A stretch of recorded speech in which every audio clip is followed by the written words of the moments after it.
Salmo 139. Este é um salmo de Davi. E Davi diz assim: Senhor, Tu me sondas e me conheces. Sabes quando me assento e quando me levanto. De longe penetras os meus pensamentos. Esquadrinhas o meu andar e o meu deitar. E conheces todos os meus caminhos. Ainda a palavra me não chegou à língua, e Tu, Senhor, já a conheces toda. Tu me cercas por trás e por diante, e sobre mim pões a mão. Tal conhecimento é maravilhoso demais para mim, é sobremodo elevado, não o posso atingir. Para onde me ausentarei do Teu Espírito? Para onde fugirei da Tua face? Se subo aos céus, lá estás. Se faço a minha cama no mais profundo abismo, lá estás também. Se tomo as asas da alvorada e me detenho no confim dos mares, ainda lá me haverá de guiar a Tua mão, e a Tua destra me susterá. Se eu digo, as trevas com efeito me encobrirão, e a luz ao redor de mim se fará noite, até as próprias trevas não te serão escuras. As trevas e a luz são a mesma coisa. Pois Tu formaste o meu interior, Tu me teceste no seio de minha mãe. Graças Te dou, visto que por modo assombrosamente maravilhoso me formaste. As Tuas obras são admiráveis, e a minha alma o sabe muito bem. Os meus ossos não Te foram encobertos, quando no oculto fui formado e entretecido como nas profundezas da terra. Os Teus olhos me viram a substância ainda informe, e no Teu livro foram escritos todos os meus dias, cada um deles escrito e determinado, quando nenhum deles havia ainda. Que preciosos para mim, ó Deus, são os Teus pensamentos, e como é grande a soma deles. Se os contasse, excedem os grãos de areia. Contaria, sem jamais chegar ao fim. Tomara, ó Deus, desses cabo do perverso. Apartai-vos de mim, pois, homens de sangue. Pois eles se rebelam insidiosamente contra Ti, e como Teus inimigos falam malícia. Não aborreço eu, Senhor, os que Te aborrecem, não abomino os que contra Ti se levantam. Aborreço-os com ódio consumado. Para mim são inimigos de fato. Sonda-me, ó Deus, e conhece o meu coração. Prova-me e conhece os meus pensamentos. Vê se há em mim algum caminho mau, e guia-me pelo caminho eterno. Amém. Eu quero pensar com você sobre o seguinte tema: encurralados por Deus. Encurralados por Deus. Este é um salmo de Davi, que retrata de maneira belíssima alguns dos atributos incomunicáveis de Deus. Deus tem atributos que só Ele os possui, e nós nunca tivemos, não temos e jamais teremos, nem mesmo na glória. Só Deus os ostenta, porque são atributos particulares da própria divindade. Só Deus é autoexistente, só Deus é infinito, só Deus é imenso, só Deus é eterno, só Deus é imutável, só Deus é onipotente, só Deus é onipresente, só Deus é onisciente, só Deus é transcendente. Estes atributos são para nós, povo de Deus, lenitivo para nossa alma, refúgio para o nosso coração, bálsamo para a nossa vida. Entretanto, para o ímpio, para aquele que zomba de Deus, que escarnece de Deus, vira as costas para Deus e se insurge contra Deus, esses atributos de Deus aterroram e apavoram a sua alma. Então aqui, nesse salmo, eu gostaria que observássemos 4 desses atributos de Deus. 3 deles muito conhecidos de nós: a onisciência de Deus, nos versos de 1 a 6. Depois, a onipresença de Deus, dos versos 7 a 12.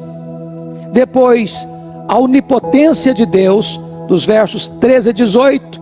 E me permita criar um neologismo. Eu não sei se esta palavra existe, mas eu gostaria de usá-la nessa perspectiva, dos versos 19 ao verso 24, penso que está tratando aqui da onipureza de Deus, a total pureza de Deus. Então, é sobre esses atributos divinos que eu gostaria de conversar um pouco com você neste momento. Primeiro, dos versos 1 a 6, observemos a onisciência de Deus. E Davi começa dizendo: Senhor, tu me sondas e me conheces. Ele está partindo do plano geral para o plano particular. Ele está colocando o macro para depois entrar nas áreas específicas da vida. E ele já afirma que Deus o sonda, que Deus o conhece de forma plena, de forma ampla, de forma absoluta. Não há nada na vida dele que Deus não conheça. Aliás, Deus nos conhece mais do que nos conhecemos. Nós não nos conhecemos. Alex Carrel, certa feita, escreveu um livro, O Homem, Este Desconhecido. Nós não sabemos quem nós somos. Nós não podemos sondar de forma plena e total a nós mesmos. Entretanto, Deus nos conhece e conhece de forma absoluta e total. Entrando no particular, no verso 2 ele diz: sabes quando me assento e quando me levanto. Ele então mostra que Deus conhece os nossos movimentos. Quando nós nos levantamos para trabalhar. Quando nós nos assentamos para descansar. É bem verdade que você pode trabalhar assentado e descansar de pé, mas o ponto é que Deus conhece toda a sua dinâmica de trabalho, seja levantando e seja ao final se assentando. Deus conhece toda essa trajetória, toda essa dinâmica da sua agenda.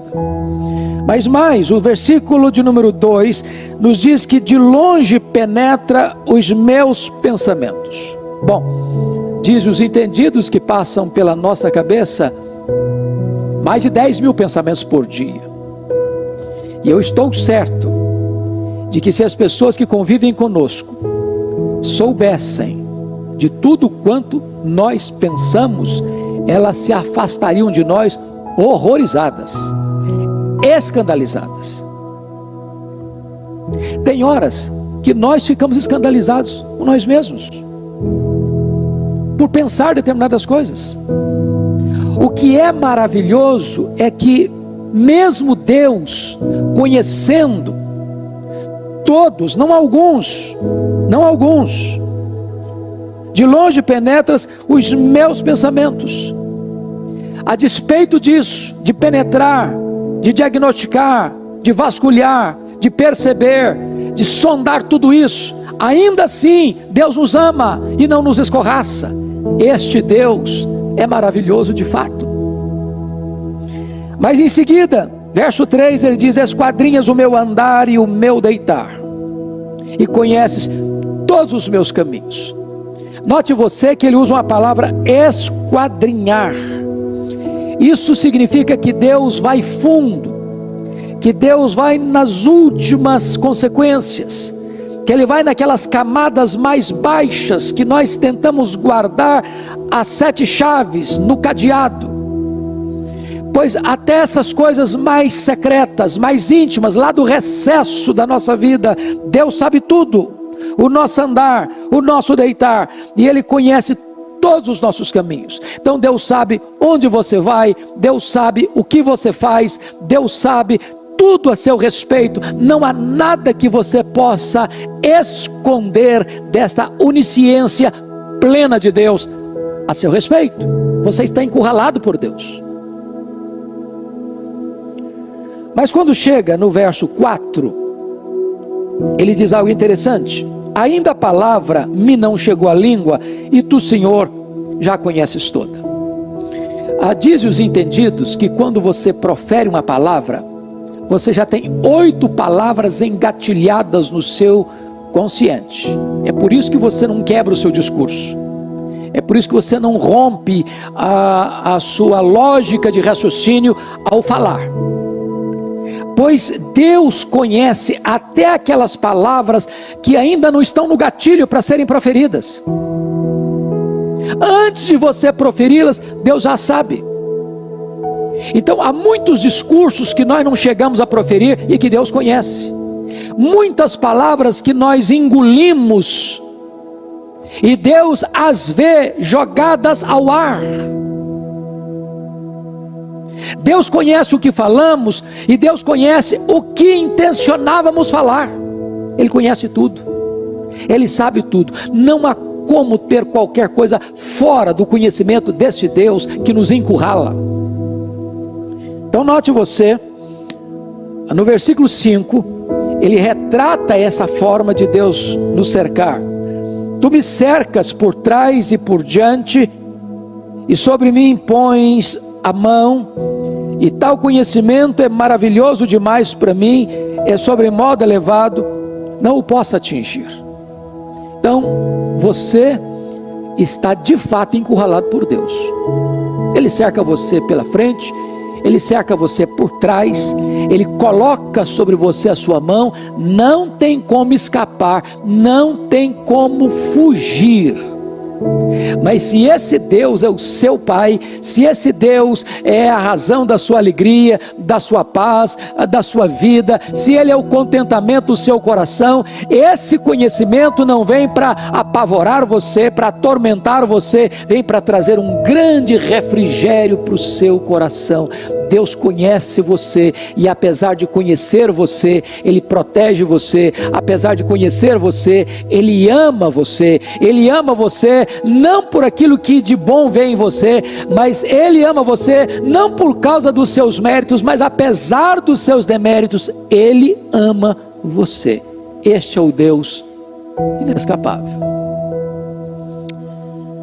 Pois bem, depois que ele trata da onisciência de Deus, a partir do verso 7 até o verso 12, ele vai agora abordar um outro atributo incomunicável de Deus, que é a onipresença de Deus.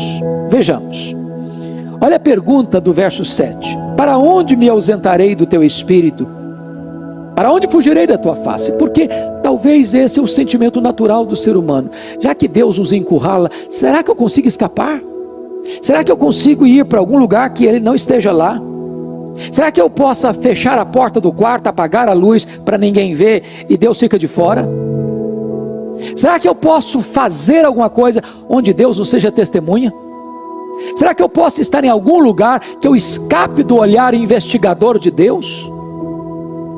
E então Davi vai dizer: para onde me ausentarei do teu espírito?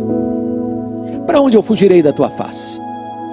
Nessas duas perguntas, ele começa então, a partir do verso 8, a pensar em algumas possibilidades. Primeiro, se suba aos céus, lá estás. Então, as alturas excelsas. Pensa comigo, neste céu que você vê a olho nu, ou neste céu, espaço sideral que você não vê a olho nu, ou talvez pense até no terceiro céu, onde está o trono de Deus. Qualquer lugar que você subir para as alturas, Deus estará lá. Então não tem montanha alta, não tem refúgio secreto que possa ocultar você dos olhos onipresentes de Deus. Mas veja a segunda possibilidade, do versículo 8. Se faça minha cama no mais profundo abismo, lá estás também. Você sabe que o mar, ele tem depressões mais profundas do que a montanha mais alta do planeta. A montanha mais alta do planeta é o Pico Everest, com 8.800 metros de altitude, pois há depressões para dentro do mar com mais de 9.000 metros. Pense você tentando se esconder lá no Nadir, lá nas profundezas, lá nas regiões mais abissais, dos mares mais profundos, pois Deus estará lá. Deus estará lá. Veja comigo, no verso de número 9: se tomo as asas da alvorada e me detenho nos confins dos mares.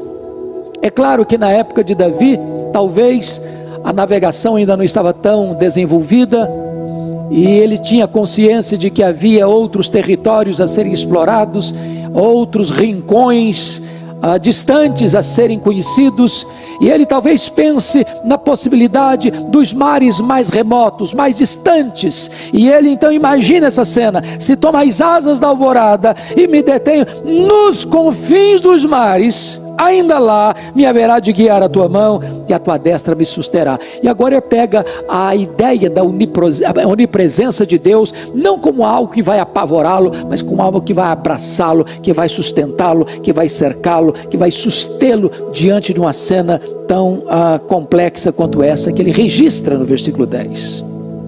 Agora pense comigo, vamos levar para os versículos 11 e 12.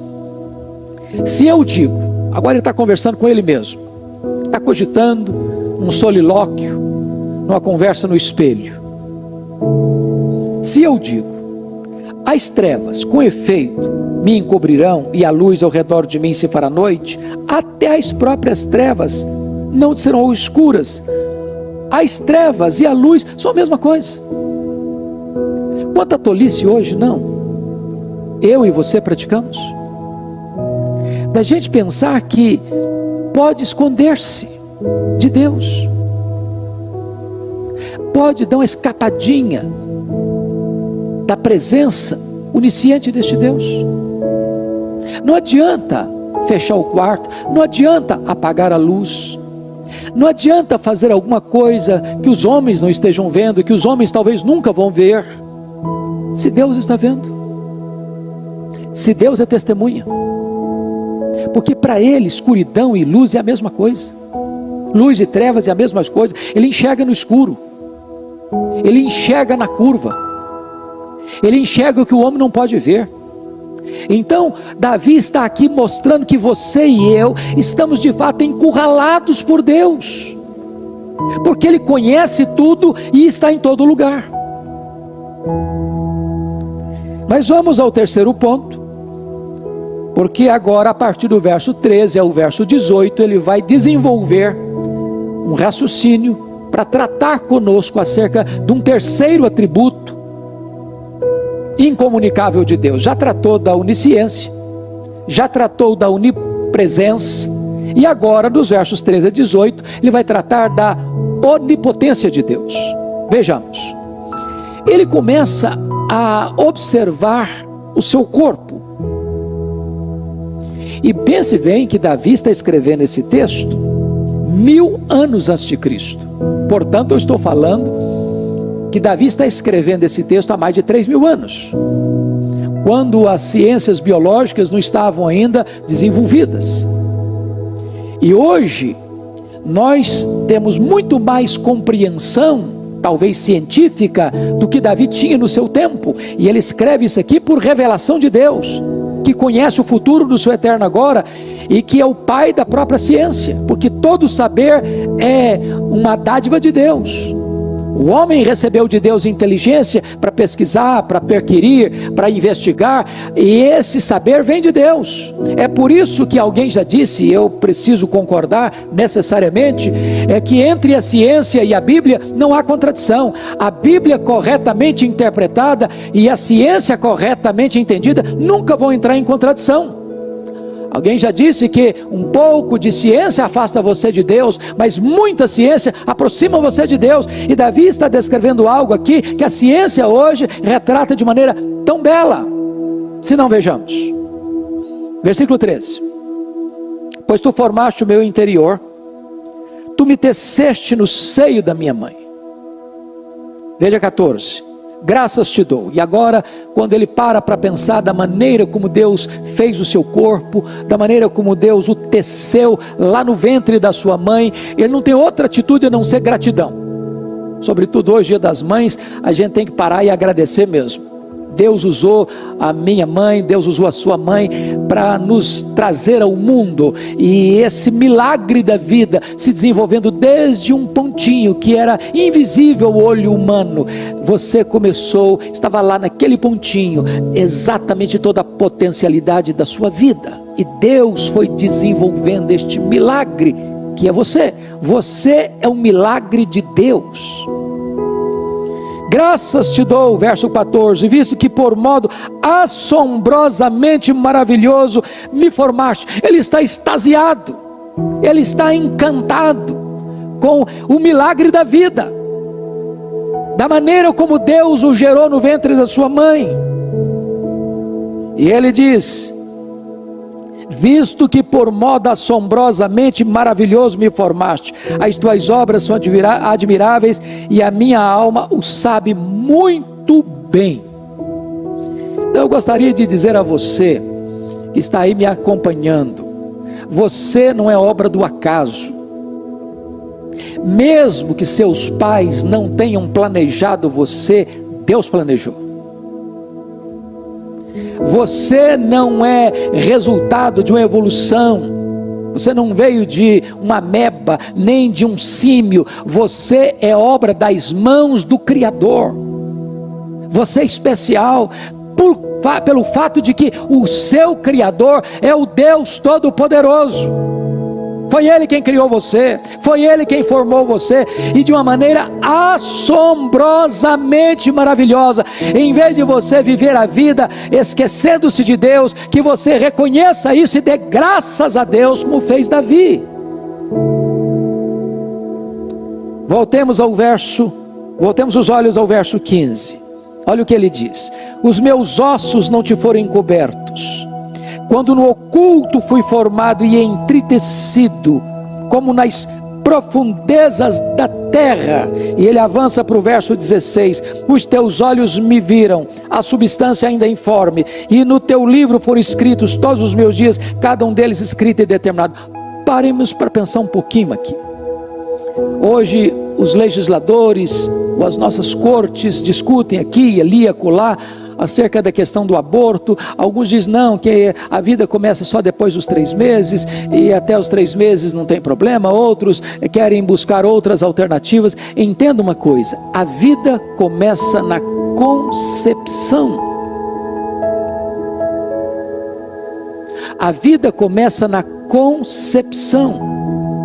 Davi está se referindo a si mesmo como uma pessoa, mesmo quando era ainda uma substância informe no ventre da sua mãe.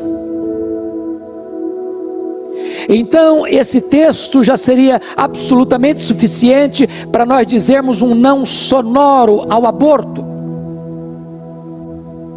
Precisamos reconhecer que Deus é o autor da vida, e só Deus tem autoridade para tirar a vida. Hoje nós podemos compreender um pouquinho melhor o que Davi está aqui dizendo. Dr. Marshall Nirenberg foi um biólogo e ganhou o prêmio de Nobel de Biologia no século passado, quando disse que você e eu, nós somos um ser programado geneticamente, computadorizadamente programados. E ele então, lançando-se nessa investigação e nesta pesquisa, ele foi descobrindo algo fantástico. Fantástico. É que você é um ser não só programado geneticamente, mas você é um ser único. Único. Não tem ninguém no mundo igual a você. É como se Deus tivesse feito você e jogado da forma fora. Ele descobriu que você e eu temos cerca de 60 trilhões de células vivas no nosso corpo. E em cada uma dessas células, 1,70 m de fita DNA, onde estão gravados e computadorizados todos os nossos dados genéticos, a cor dos nossos olhos, a cor da nossa pele, o nosso temperamento. É exatamente esta linguagem que Davi está mostrando aqui, de que maneira assombrosamente maravilhosa Deus foi entretecendo você no ventre da sua mãe. Você então é obra-prima da criação de Deus. Quando Davi descreve tudo isto, ele chega no verso 17 extasiado, completamente extasiado. E diz: que preciosos para mim, ó Deus, são os teus pensamentos. E agora começa a pensar nos pensamentos de Deus, nos pensamentos de Deus, nos pensamentos de Deus. E diz assim, no verso 17: e como é grande a soma deles. Eu quero dizer para você que Deus pensou em você antes de criar o mundo. Deus colocou o coração dele em você antes de lançar os fundamentos da terra. Você não é produto do acaso. Então pense sobre esta verdade gloriosa da onisciência de Deus, que escolheu você em Cristo antes da fundação do mundo. Antes dos tempos eternos, Ele já tinha escolhido você para a salvação em Cristo Jesus. Que glória bendita é pensar neste plano de Deus, nesses pensamentos de Deus, nos decretos de Deus que são eternos a seu respeito. Ele chega a usar uma linguagem humana no verso 18, falando dos pensamentos grandes de Deus, e diz assim no verso 18: se os contasse, excedem os grãos de areia. Você já tentou contar os grãos de areia? Pegue um dia, lá na praia, quando você tirar um dia de férias, quando voltar aí a quarentena, vai lá e pega assim, na concha da sua mão, um punhado de areia, leve para casa, leve, bota numa tábua de vidro e tente contar quantos grãos de areia você consegue colocar na concha da sua mão. Pois Davi usa uma linguagem aqui metafórica, figurada, para dizer o seguinte: excedem os grãos de areia. Quantos grãos de areia tem? Quantas estrelas tem? Pois os pensamentos de Deus excedem aos grãos de areia, diz Davi. E ele diz assim: contaria, sem jamais chegar ao fim. É verdade. Você não pode esgotar com a sua mente finita aquele que é eterno e infinito. Então, dito isto, ele agora parte para a conclusão do salmo, da sua reflexão, falando acerca daqueles que, apesar de terem conhecimento de Deus, como diz Paulo em Romanos, não o glorificaram como Deus. Daqueles que tentaram sufocar a verdade, mesmo tendo conhecimento dela. E olha o que ele vai dizer no verso 19: tomar, ó Deus, desses cabo do perverso, apartai-vos de mim, homens de sangue. Eles se rebelam insidiosamente contra ti, e como teus inimigos falam malícia. Ele vai mostrar para nós que o zelo que ele tem não é por ele, porque as pessoas estão falando mal dele, fazendo mal para ele. O zelo de Davi é porque as pessoas estão se insurgindo contra Deus. Ele tem zelo pela glória de Deus, pelo nome de Deus, pela santidade de Deus, pela onipotência de Deus, pela onipresença de Deus, pela onisciência de Deus. Ele tem tanto zelo por este Deus que não suporta que as pessoas falem mal deste Deus, se lancem contra este Deus, insidiosamente falando contra a glória dele. Então, ele precisa dizer no verso 21 e 22 que ele fica muito aborrecido com aqueles que se insurgem contra Deus. E ele chega a dizer: não aborreço eu, Senhor, os que te aborrecem, e não abomino os que contra ti se levantam, aborreço-os com ódio consumado. Para mim são inimigos de fato. É claro que no contexto neotestamentário, o Senhor Jesus Cristo nos ensinou que nós devemos amar até os nossos inimigos e orar por eles. Mas isso não significa que nós devemos aceitar ou nos deleitar passivamente quando os homens ímpios zombam e escarnecem do nosso Deus. Nós precisamos amar essas pessoas, mas repudiar as suas atitudes. Então, Davi conclui este salmo nos versos 23 e 24, de uma forma muito prática. Se Deus é tudo quanto Ele é, conforme revelado aqui, e Ele é isso mesmo, então, qual é a minha postura diante desse Deus? Primeiro, olha o verso 23, sonda-me, ó Deus, e conhece o meu coração, prova-me, e conhece os meus pensamentos. Agora ele não quer esconder nada de Deus, ele quer que Deus sonde mais. E essa palavra sondar, no hebraico, é muito bonita. E eu que fui criado na região rural, entendo bem essa linguagem. A linguagem é o seguinte: é trazer à luz aquilo que está lá para dentro, escondido. Como que num pântano você arranca uma planta com as raízes lá no lodo e traz tudo para a luz do sol. Lá na roça, onde fui criado, a gente falava isso de virar barro para plantar arroz. Você enfiava a enxada, tirava a planta, botava a raiz dela para cima e ali você plantava o arroz. O que ele está dizendo é o seguinte: Deus, eu quero que o Senhor traga para fora, que o Senhor traga para a luz, que o Senhor mostre com clareza tudo aquilo que está dentro de mim, Senhor. Eu não quero ter mais nada escondido dentro de mim, eu não quero ter mais nada na sombra dentro de mim, eu não quero ter mais nada na escuridão dentro de mim. Então Deus, sonda-me, Senhor, sonda-me, conhece o meu coração. Oh meu Deus, prova-me e conhece os meus pensamentos, Senhor. Eu não quero mais ter qualquer atitude de fuga, eu quero que o Senhor me cubra, eu quero que o Senhor me conheça, eu quero que o Senhor me sonde, eu quero que o Senhor me prove. E ele então conclui fazendo um pedido para Deus no verso 24. Nessa sondagem de Deus, certamente Deus vai descobrir coisa que é contrário à santidade de Deus, que vai entristecer o coração de Deus. Então ele ora no verso 24 assim: vê se há em mim algum caminho mau e guia-me pelo caminho eterno. Ele pede para Deus: Senhor, eu não quero andar no caminho errado, eu não quero andar no caminho de trevas, eu não quero andar no caminho mau. Então, meu Deus, ao me sondar, me ajude e me guie pelo caminho eterno.